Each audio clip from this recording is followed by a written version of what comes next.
ಇನ್ನು 2 ದಿನ ಇಲ್ಲೇ ಇರ್ಬೇಕಾ?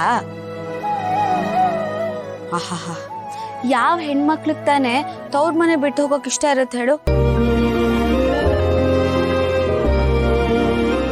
ಆದ್ರೆ ಯಾವತ್ತಿದ್ರು ಗಂಡನ ಮನೆಗೆ ಹೋಗ್ಲೇಬೇಕಲ್ವಾ?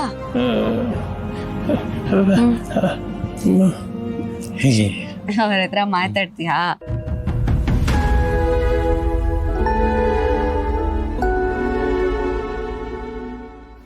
ಇಲ್ಲ ಅಣ್ಣ, ಅವ್ರು ಊಟ ತಿಂಡಿ ಎಲ್ಲ ಯಾರು ಮಾಡ್ಕೊಡ್ತಾರೆ?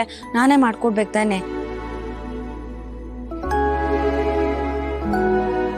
ಇಲ್ಲ ಆದ್ರೆ ನೀವೆಲ್ರೂ ಇದ್ದೀರಾ, ಆದ್ರೆ ಅಲ್ಲಿ ಅವ್ರಿಗೆ ನಾನೊಬ್ಳು ಅಷ್ಟೇ. ನಾನೇ ಅವ್ರನ್ನ ಚೆನ್ನಾಗಿ ನೋಡ್ಕೊಳ್ತಾ ಇದ್ರೆ ಇನ್ಯಾರು ನೋಡ್ಕೋತಾರೆ? ಅವರು ಇಲ್ಲೇ ಇರಕ್ ಹೇಳಿ.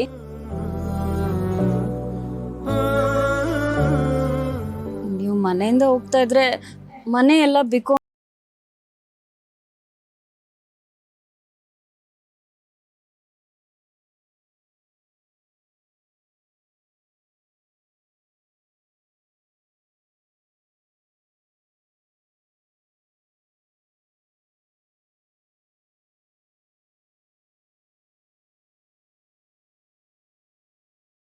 ಆಗುತ್ತೆ. ಅದು ಯಾರ ತಪ್ಪು ಅಲ್ಲ, ಪರಿಸ್ಥಿತಿ ಹಾಗಿರುತ್ತೆ ಅಷ್ಟೆ. ಏನೇ ಮಾಡ್ಬೇಕಿದ್ರು ಗಂಡಂಗ್ ಒಂದ್ ಮಾತು ಹೇಳ್ಬೇಕು, ಅವ್ರನ್ನ ಕೇಳೇ ಬರ್ಬೇಕು, ಅವ್ರ ಬೇಕು ಬೇಡಗಳನ್ನೆಲ್ಲ ವಿಚಾರಿಸ್ಬೇಕು. ಹಾಗಂತ ನಾನೇನ್ ಮನೆಗ್ ಬರೋದೇ ಇಲ್ಲ ಅಂತ ಹೇಳ್ತಿಲ್ವಲ್ಲ, ಅವಾಗ ಬರ್ತೀನಿ.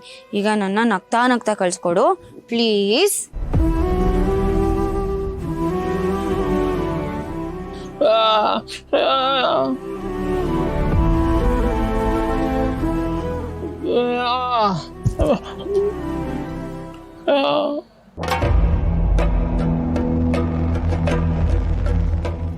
ಏನು ಜೀವನದಲ್ಲಿ ಮನೆ ಕಡೆ ಬರೋದೇ ಇಲ್ಲ ಅನ್ನೋ ಹಾಗೆ ಆಡ್ತಾ ಇದ್ದಾರೆ. ಅದರಲ್ಲೂ ಇವನದಂತೂ ಸ್ವಲ್ಪ ಜಾಸ್ತಿನೇ ಆಯ್ತು. ಮದುವೆ ಆದ ಹೆಣ್ಣು ಗಂಡನ ಮನೇಲಿ ಇಲ್ಲದೆ ಇನ್ನೇನು ತವ್ರ ಮೇಲೆ ಇರೋದಕ್ಕಾಗತ್ತಾ? ಮೊದಲಿಂದಾನು ಹೀಗೆ, ಯಾರನ್ನಾದ್ರೂ ಹಚ್ಕೊಂಡ್ಬಿಟ್ರೆ ಸಾಕು ಹೀಗೆ ಆಡ್ತಾ ಇರ್ತಾನೆ.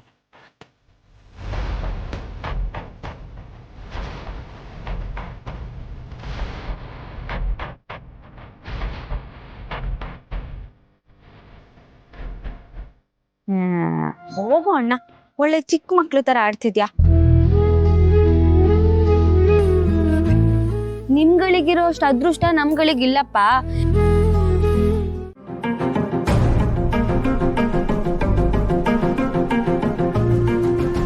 ಸಿದ್ದು, ಏನ್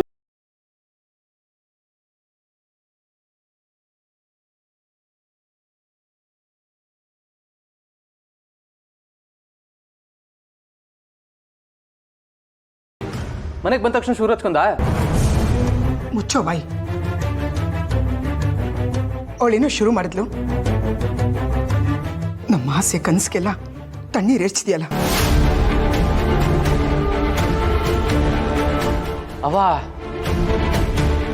ನೀನು ಯಾಕವ ಎಲ್ಲರಂಗೆ ಆಡ್ತಿದ್ಯೆ? ನನ್ನ ಜಾಗದಲ್ಲಿ ನಿಂತ್ಕೊಂಡು ಬಸಿ ಯೋಚನೆ ಮಾಡವ. ಹೌದು, ಮಹಾನ್ ಗನಂದಾರಿ ಕೆಲಸ ಮಾಡ್ಕೊಂಡ್ ಬಂದಿದ್ಯಲ್ವಾ. ನಿನ್ ಜಾಗದಲ್ಲಿ ಬೇರೆ ಯೋಚನೆ ಮಾಡ್ತಾರಂತೆ. ನಿಲ್ಸಕ ಸಾಕು. ನಂಗೆ ಇಷ್ಟೆಲ್ಲ ಹೇಳಕ್ ಬತ್ತಿದ್ಯಲ್ಲ, ನೀನೇನ್ ಮಾಡಿದ್ಯಾ ಅಂತ ಅದನ್ನೋಸಿ ನೆನ್ಸ್ಕೋ.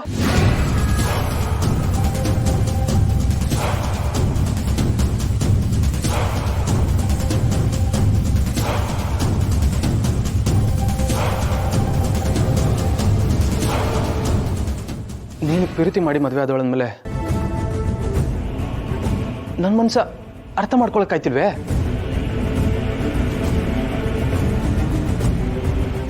ನನಗೆ ಬುದ್ಧಿ ಹೇಳಕ್ ಬರ್ತೀಯಾ? ಹೌದು, ನನಗೆ ಅವಾಗ ಬುದ್ಧಿ ಇರ್ಲಿಲ್ಲ, ಅದಕ್ಕೆ ಓಡೋಗ್ ಮದುವೆ ಆದೆ.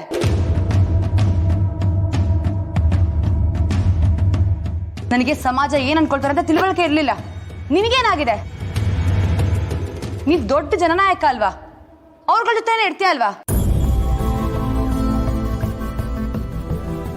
ಈ ತರ ಮಾಡ್ಕೊಂಡು ಬಂದೆ, ಮನೆ ಮಾನ ಮರ್ಯಾದೆ ಏನಾಗತ್ತೆ ಅಂತ ಒಂಚೂರಾದ್ರೂ ಗೊತ್ತಾಗೋದ್ ಬೇಡವಾ ನಿನ್ಗೆ? ವಿರೋಧಿ ಮಾಡಿದ್ರೆ ಎಲ್ಲ ಸುಖವೂ ಅಲ್ಲೇ ಅದೇ ಅನ್ಸುತ್ತೆ ಅಂತ ನಿಂಗೆ ಗೊತ್ತಿಲ್ವೇನಕ್ಕ?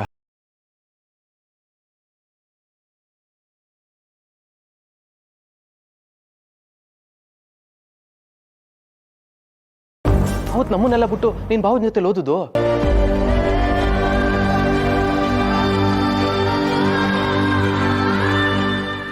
ನಾ ಮಾಡಿದಾಗ ಮಾತ್ರ ಅದು ತಪ್ಪು ಅನ್ಸೋದಿಲ್ಲ. ಅದೇ ಇನ್ನೊಬ್ರು ಮಾಡಿದಾಗ ಪಂಚಾಯತಿ ಮಾಡಕ್ಕೆ ಬಂದ್ಬಿಡ್ತೀನಿ.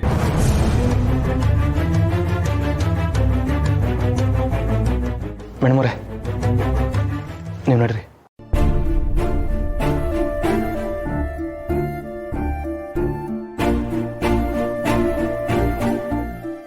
ನೋಡಿದ್ಯಮ್ಮ ಹೆಂಗ್ ಆಡ್ತದೇನೆ ಅಂತ. ಎಲ್ಲ ನಮ್ಮ ಕರ್ಮ. ಇವ್ನು ನಂದೇನು ಪ್ರಯೋಜನ? ನಮ್ಮ ಮನೆಗೆ ಒಕ್ಕರ್ಸ್ಕೊಂಡಲ್ಲ. ಮಾವ ನಿಮ್ಮನ್ನ ಈ ಮನೆಯಿಂದ ಹೊರಗಿಡ್ಬೇಕು ಅಂತ ಮಾತಾಡ್ತಿದ್ರು. ನನ್ನ ಅದೇಂಗೆ ದೂರ ಇಟ್ಬಿಟ್ಟಾರ ಅದಕ್ಕೆ. ನಾನು ಈ ಮನೆ ಬಿಟ್ಟು ಎತ್ತಾಗೂ ಹೋಗೋದಿಲ್ಲ. ಅಜ್ಜಿ ಇಲ್ದಿರೋ ಟೈಮಲ್ಲಿ ಇವ್ರವ್ರೆ ಏನಾನ ಮಾತಾಡ್ಕೊಬಿಟ್ರೆ ಅದೆಂಗೆ ಅದಕ್ಕೆ? ಹೌದು ಸಿದ್ದು, ನೀವು ಹೇಳ್ತಿರೋದು ನಿಜಾನೇ. ಆದರೆ ಈ ವಿಷಯದಲ್ಲಿ ನಿಮ್ಗೆ ಎಷ್ಟು ಗೊತ್ತೋ ನನಗೂ ಅಷ್ಟೇ ಗೊತ್ತಿರೋದು ಸಿದ್ದು. ಆದರೆ ಪಾಪ ನೀವಿಲ್ದೇ ಇರೋ ಟೈಮಲ್ಲಿ ನಿಮ್ಮ ಬಗ್ಗೆ ಮಾತಾಡ್ತಿದ್ರಲ್ಲ ಅಂತ ಹೇಳೋಣ ಅಂತ ಬಂದೆ. ಅದಕ್ಕೆ ಮನೆಯವ್ರು ಏನಾರ ಮಾತಾಡ್ಕೊಳ್ಳಿ, ಯಾರು ಏನೇ ಅಂದ್ರೂ ನಾನು ಈ ಮನೆ ಬಿಟ್ಟು ಎತ್ತಾಗೂ ಹೋಗೋದಿಲ್ಲ. ಪಾಪ ಸಿದ್ದು, ಮನೇಲಿ ನೋಡಿದ್ರೆ ನಿಮ್ಮ ಬಗ್ಗೆ ಹೀಗೆ ಮಾತಾಡ್ತಿದ್ದಾರೆ. ನೀವು ಬೇರೆ ಭಾವನಾ ವಿಚಾರಕ್ಕೂ ಬೇಜಾರಲ್ಲಿದ್ದೀರಾ ಅಂತ ಅನ್ನಿಸ್ತು. ಸಿದ್ದು, ನೀವು ಭಾವನಾ ಜೊತೆ ಚೆನ್ನಾಗಿದ್ದೀರಾ ಅಲ್ವಾ? ಹ್ಞೂ, ಅದಕ್ಕೆ ನಮ್ಮಿಬ್ರು ಬಹು ಚೆನ್ನಾಗಿಮ್ಮೆ.